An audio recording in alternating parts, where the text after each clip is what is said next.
Hallo und herzlich willkommen hier bei mir in Carinas Kochecke. Heute wird weder gekocht noch gebacken. Wir machen heute noch mal ein super leckeres Dessert. Und zwar mit Rhabarber. Denn es ist ja bekanntlich gerade Rhabarberzeit. Und Rhabarber ist so gesund und lecker. Deshalb gibt es jetzt dieses tolle, kalorienarme Dessert. Wenn ihr noch andere Desserts sehen wollt, empfehle ich euch meinen Zweitkanal. Einfach nur Nachtisch. Es lohnt sich mal reinzuschauen. Ja, und jetzt zeige ich euch das leckere, kalorienarme Rhabarberdessert. Und dann würde ich einfach mal sagen, auf geht's! Für das heutige Rhabarberdessert benötigt ihr folgende Zutaten: 250 Gramm Rhabarber, ca. 300 Milliliter Wasser, ein Päckchen Vanillezucker, Erythrit, 250 Gramm Magerquark und 300 Gramm Naturjoghurt. Ich habe hier den mit 3,5% Fett genommen. Als erstes schälen wir den Rhabarber für unser Kompott.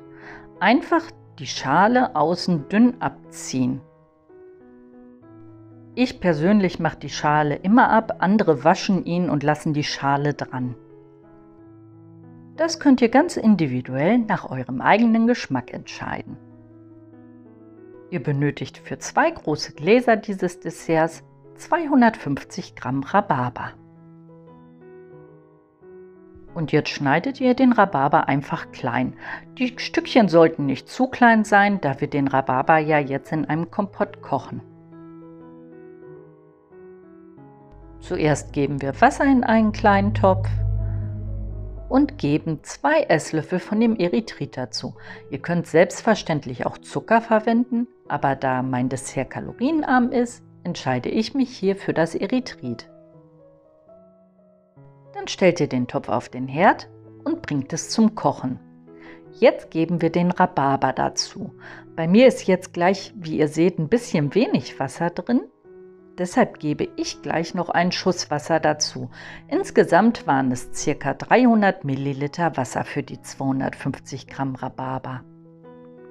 Den Rhabarber lassen wir jetzt mit geschlossenem Deckel für 5 Minuten bei ganz niedriger Stufe langsam vor sich hin köcheln. Nach 5 Minuten gießt ihr den Rhabarber durch ein Sieb ab und lasst ihn auskühlen. In eine Schüssel geben wir jetzt 250 Gramm Magerquark. Auch hier gilt wieder, wer möchte, kann natürlich auch eine fettigere Quarkvariante wählen. Dazu geben wir dann noch unsere 300 Gramm Naturjoghurt. Hier habe ich die Variante mit 3,5% Fettanteil gewählt. Und da Joghurt und Quark ja eher säuerlich sind, gebe ich jetzt nochmal 3 Esslöffel von dem Erythrit hinzu. Und jetzt wird das Ganze mit einem Schneebesen erstmal richtig schön glatt und cremig gerührt. Dadurch, dass ich hier den Joghurt mit 3,5% Fettanteil gewählt habe, braucht auch keine Milch mehr dazu kommen. Das Fett in dem Joghurt sorgt meiner Meinung nach für genug Cremigkeit in der Masse. Die Masse, die sollte jetzt wirklich so für 2 bis 3 Minuten kräftig durchgerührt werden, da das Erythrit ein klein bisschen länger braucht, um sich ganz aufzulösen. Den abgekühlten Rhabarber habe ich inzwischen in eine Schale umgefüllt und gebe jetzt ein Päckchen Vanillezucker hinzu.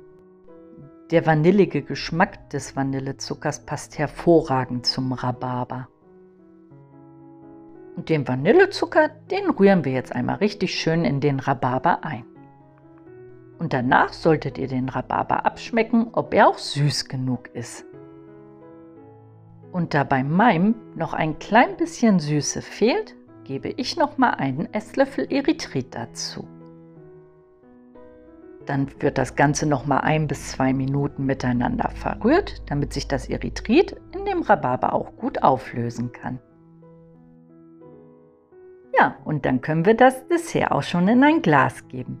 Unten geben wir von der Creme rein, darüber dann von dem Rhabarberkompott Und ich habe mich entschieden, hier noch Zartbitter-Schokostreusel reinzumachen. Davon gebe ich jetzt ein paar über den Rhabarberkompott. Und auf die Zartbitterstreusel gebe ich jetzt wieder etwas von der Creme. Die Creme, die verteile ich ein ganz klein bisschen bis an den Rand. Und auf die Creme gebe ich wieder von dem Rhabarberkompott. Und auf den Rhabarberkompott verteile ich wieder ein paar von den leckeren Schokostreuseln. Die sind quasi das i-Tüpfelchen in diesem Dessert. Einfach richtig lecker. Und auf die Schokostreusel kommt jetzt der letzte Rest der Quarkmasse. Dieses Rezept reicht übrigens für 2 so große Gläser, die ihr hier im Video seht. Den Rest der Quarkmasse verteilen wir jetzt richtig schön nochmal mit dem Löffel auf der Oberfläche, damit es auch schick aussieht.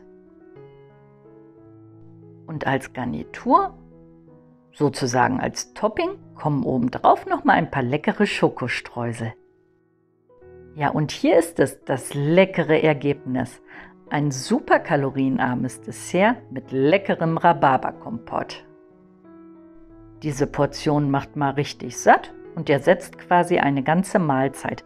Was will man mehr? Ja, ich hoffe, mein leckeres Dessert hat euch heute gefallen.